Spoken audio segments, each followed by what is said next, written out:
إلى كل العرب وكل العالم اللي شايفين الست المصرية في الست اللي بتطلع تقول كفو وكبس ويسعد قلبك وبتبيع نفسها على السوشيال ميديا بمقابل الفلوس، تعال بقى شوف الست والبنت المصرية على الحقيقة. نبدأ بالنموذج الأول وهي فخر بورسعيد، الأستاذة هبة عاطف أو أم فريدة، عندها طفلة 2.5 سنين واللي فاتحة محل والدها بتاع المشويات علشان تساعده، ولك أن تتخيل يا سيدي الفاضل إنها بكالوريوس تجارة زي ما هتشوف كده.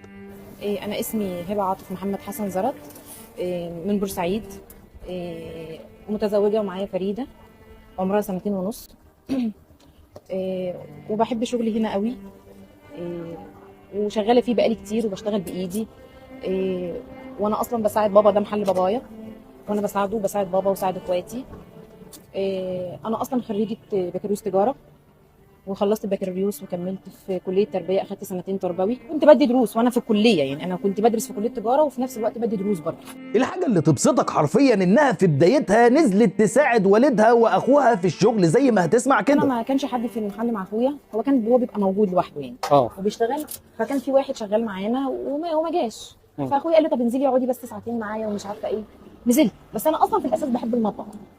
كنت بدي دروس وفي نفس الوقت كنت في المحل. بس يعني ايه، قلت لا خلاص، انا المحل عندي اهم. قالت كمان انها بتنزل شغلها من الساعه 11 الصبح لحد الساعه 4 الفجر لحد ما بتطلع بيتها. قاعده في المحل تقريبا طول النهار، بنزل من حوالي ساعات 11 ساعات 12 على حسب، ما بطلعش غير الساعه 4 الفجر. 4 الفجر 3:30 4 برضه على حسب، يعني ممكن 3:30 ساعات 4، يعني انت من الظهر لحد الفجر.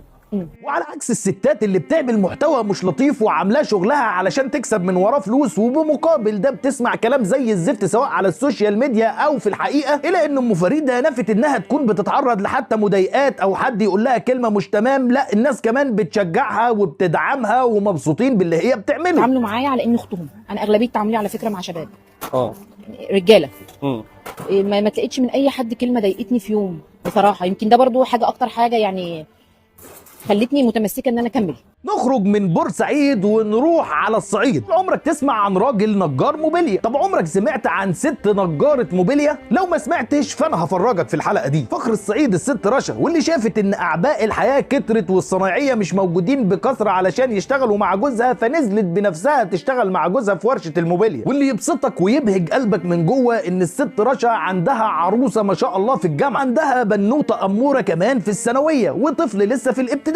يعني برغم الضغوط وبرغم شغلها مع جوزها الا انها بتصر انها تعلم اولادها وبناتها تعليم كويس زي ما هتشوف كده.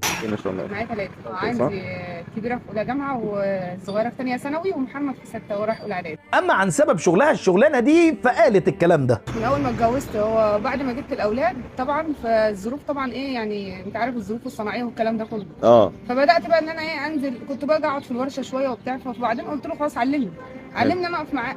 هو كان عنده اعتراض كبير ان هو يعلمني يعني عشان العيال وكده والبيت فمن واحده قدرت اتعلم الحمد لله. بقالي 15 سنه الحمد لله شغاله معاك. نطلع بقى من خط الصعيد شويه ونقبل على اسوان. البنوته الجميله المحترمه اللي معانا دي واللي اسمها هند، اللي من اسوان وبتشتغل في القاهره. مش بس بتشتغل، لا ده عايشه وبتشتغل وبتدرس كمان. المبهج ايضا في الامر انها في ثالثه ثانوي عام علمي علوم. انا اسمي هند حسنين، عندي 19 سنه. بقول لك ايه، بتدرسي ايه؟ انا في ثالثه ثانوي علمي علوم. طب بتبيعي ايه؟ اوكي، شوكولاته وفراوله. وبما ان الفيديو ده كله انبهارات وبهجه ما شاء الله، اللي بسطني اكتر انها نزلت تشتغل اصلا علشان تساعد ابوها في سد ديونه، واللي كانوا 96,000 وهي وصلتهم ل 40,000 زي ما هتسمع. اشتغلت هنا، خدت سكن بنات وقاعده معاهم، وبنزل شغلي من بقالك 9 شهور؟ 9 شهور. 9 شهور. خلاص سنه. في اي دافع او حاجه يعني سبب رئيسي خلاكي ان انت لازم تنزلي ومصره انك تشتغلي في الفتره دي؟ عشان اقدر اسدد ديون والدي كده. كام؟ هي كانت 96,000. بقوا كام؟ بقوا 40. انت بتسددي؟ في ظل ان بنات كتيره لما بتبعد عن اهاليها حبلها بيفلت وبتعمل محتويات مش لطيفه او حاجات بره السوشيال ميديا مش لطيفه كونها لوحدها، الا ان هند كان ليها رؤيه اخرى للسوشيال ميديا، انها توفر فلوس الدروس علشان تقدر تسدد ديون باباها، وفي نفس الوقت استخدمت السوشيال ميديا بالشكل الايجابي ده. دايما نازل، ما بروحش مدرستي غير على الامتحانات. كمان انا دراستي ما باخدش دروس، فمعتمده على الانترنت اكتر، على اليوتيوب والكلام ده. فلو في حاجه عايزه افهمها جوجل ما خلاش حاجه، واليوتيوب كذلك الوضع، فبالتالي ان انا بلخص الحاجه اللي انا محتاجه عايزه افهمها. يعني دلوقتي اصلا السوشيال ميديا بقت اسرع حاجه، وبالتالي ان احنا بنقدر نتعلم منها حاجات كتير جدا. نطلع بقى من اسوان ونروح للقاهره. ساره واللي عمرها 24 سنه، خريجه معهد فن صناعي، اللي فاتحه عربيه قهوه من اللي بنشوفهم في الشارع علشان تقدر تعيش وتصرف على نفسها. انا اسمي ساره، عندي 24 سنه، درست في معهد فن صناعي. المبهج ايضا في الموضوع ان ساره كانت بتشتغل مع حد لحد ما قدرت تجمع اول قسط للعربيه وراحت دفعته وجابت عربيه واشتغلت لنفسها زي ما هتشوف كده. بالفعل اشتغلت سنه سنتين ثلاثه مع الشخص دوت، وهو ساعدني، خلاني ان انا مثلا اجيب عربيتي دي ان انا جبتها، دفعت ليها قسط، اول قسط. بعد كده بدات ان انا اشتغل واعمل من العربيه فلوس ان انا اقدر اكمل اقساط عشان اشتغل. وبرغم حجم البهدله والعناء والتعب اللي بيشوفوه اصلا الرجاله اللي بينزلوا يشتغلوا اي شغلانه في الشارع، ما بالك بقى ببنوته 24 سنه، الا انها مصره تكمل بالشكل اللي هتشوفه ده. بهدل في الشارع بمعنى الكلمه، بتبهدل يعني سواء في السقعه ولا في الثلج ولا في الحر او في الحي نفسه. كان اخر بهدله كنت بشوف بهدله ما فيش راجل في الشارع بيشوفها، وبرضه فضلت مكمله وفضلت اقرر ان انا يعني حتى لو هم عملوا معايا انا هفضل مكمله وهفضل اسعى في نطلع بقى من القاهره ونبحر على الشرقيه علشان نوصل للست عبير فخر الشرقيه، واللي برضه فاتحه عربيه قهوه وواقفه بيها في الشارع علشان تقدر تساعد زوجها في بيتها في الاحتياجات اللي ناقصاهم. عبير ده مشروعي وانا بشتغل يعني مساعده يعني المعيشه. المبهج برضه في الموضوع انها اساسا نزلت تشتغل علشان تساعد زوجها اللي هو مريض. جوزك تعبان بقاله كتير؟ جوزي والله كان بقاله فتره كان تعبان بسبب ان انا وقفت في الكشك هنا. هو مريض، ربنا يشفيه ويعيش عنه يا رب. يشفي المسلمين جميعا. ما بعرفش اقول لحد تيجي.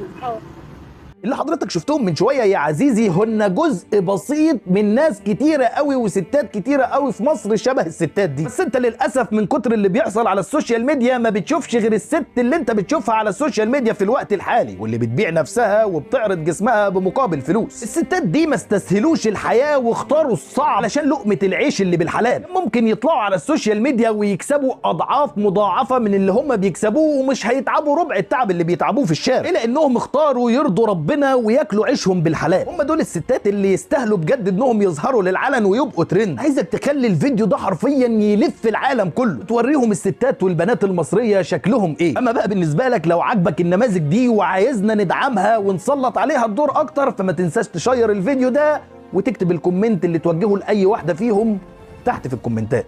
وبس كده.